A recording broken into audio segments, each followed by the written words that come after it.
The anti-vaccine movement continues to thrive, in part due to online misinformation groups. For some, conspiracy theories are a way of life. But as people go deeper down the rabbit hole, are they joining a cult? We asked a sociologist to walk us through the similarities and the differences between these online communities and cults.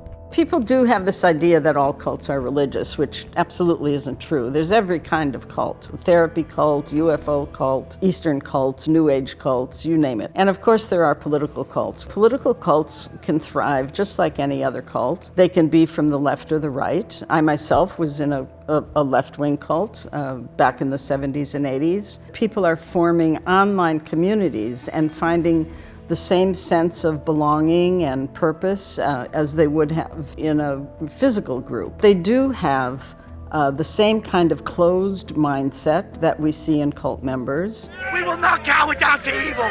We're Americans. So it's important to realize that it has nothing to do with religion. It has to do with the behaviors of the group. According to Dr. Lalich's framework, cults share 4 behaviors or characteristics: a transcendent belief system, systems of control, systems of influence, and a charismatic leader. The transcendent belief system is the overarching ideology. It gives you the answers to the past, the present, and future. So it's a new way for you to understand the world and your role in the world. And it's exclusive in that you're led to believe that it is the only way to think. It is the only true belief system.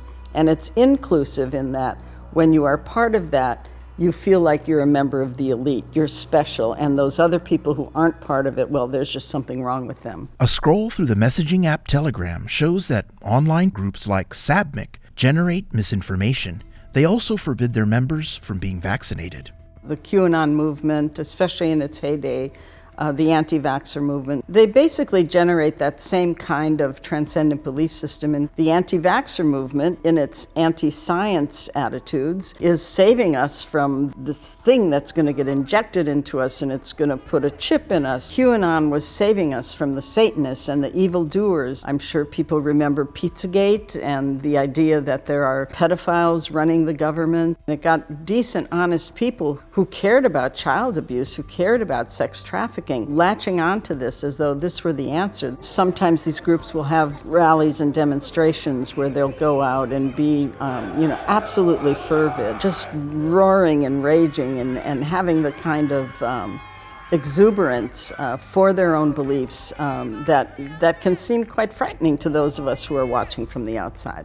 What is the plan? It's to save the world from the evils that are out there. One of the things you might notice when we look at cults is that people are sometimes doing things that seem unbelievable to those of us on the outside. Why would someone go rob a bank who never would have done something like that before?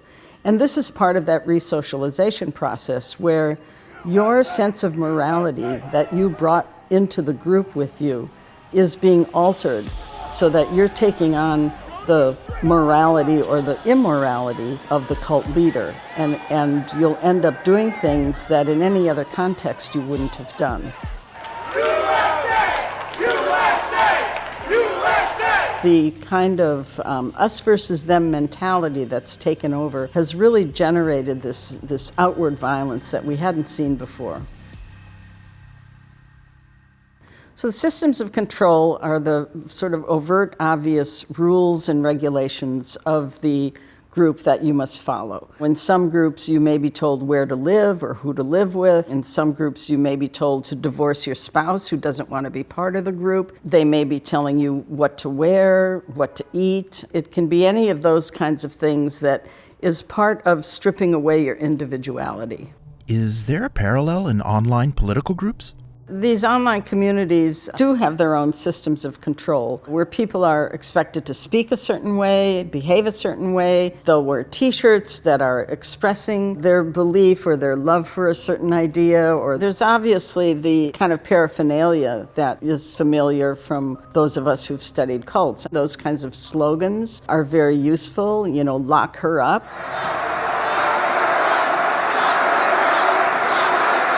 So systems of influence are the more subtle manipulations of your emotions. You know, guilt, shame, fear, love. And one big part of the systems of influence is the peer pressure. The chanting of the slogans at the rallies is one of the systems of influence.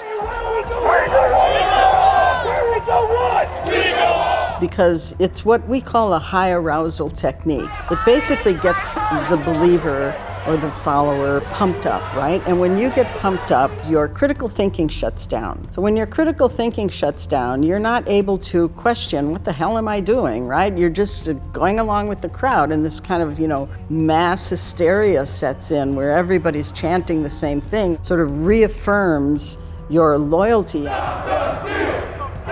We know from our studies of cults that one thing that they are closed systems. I call them self-sealing systems. The sort of clever but also dangerous aspect of the online communities is the way the algorithms work. And so that you click on something and before you know it, something else pops up and then you click on that and you get led down these paths without maybe even realizing where you're going and without having time to think about it. There is a risk in banning these groups from the more public social media, which has happened with some of the groups. And then they go to the more secretive social media platforms. It's like falling down the rabbit hole. Before you know it, you're like lost in a world of like-minded thinkers and think you found a community that you feel part of, and you're gone to the people who knew you before.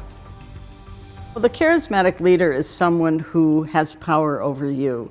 It's a social relationship, and it's based on this imbalance of power. And it's actually not an attribute that someone is born with, but it's the fact that you attribute that quality to that person, and that's what gives them the power. And then you are obligated to honor and revere and worship that person, and the charismatic leader is obligated to be that charismatic leader and do things that makes him or her seem special.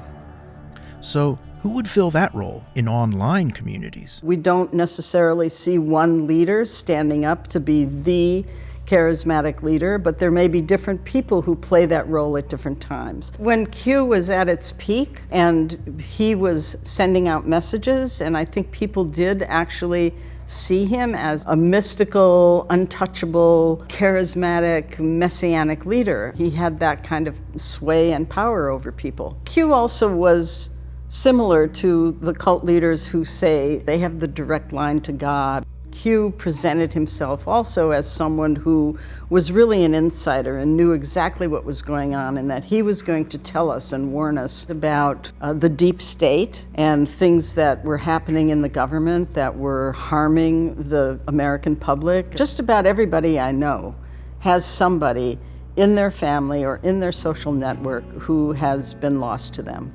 With political divisions in America at an all-time high, what advice does Dr. Lalich have for someone trying to reconnect with a loved one in an online group that feels cult-like? Another parallel to what we see in cults is this concept of cognitive dissonance, which means when reality butts up against your belief system, 99% of the time people are going to stick with their belief system rather than go with reality, because it's what they know, it's what their identity is wrapped up in, and it's safer. Everybody who's in one of these closed groups has doubts, and they're never able to express those doubts. We need to be compassionate to that person, but I call it critical compassion because it's something you need to do very carefully. So first you want to build rapport. You want to bring back good memories of things you did before. Don't challenge the person. Don't think, oh, I've got the best arguments. It's only going to drive that person deeper into whatever it is they believe in. So you have to think about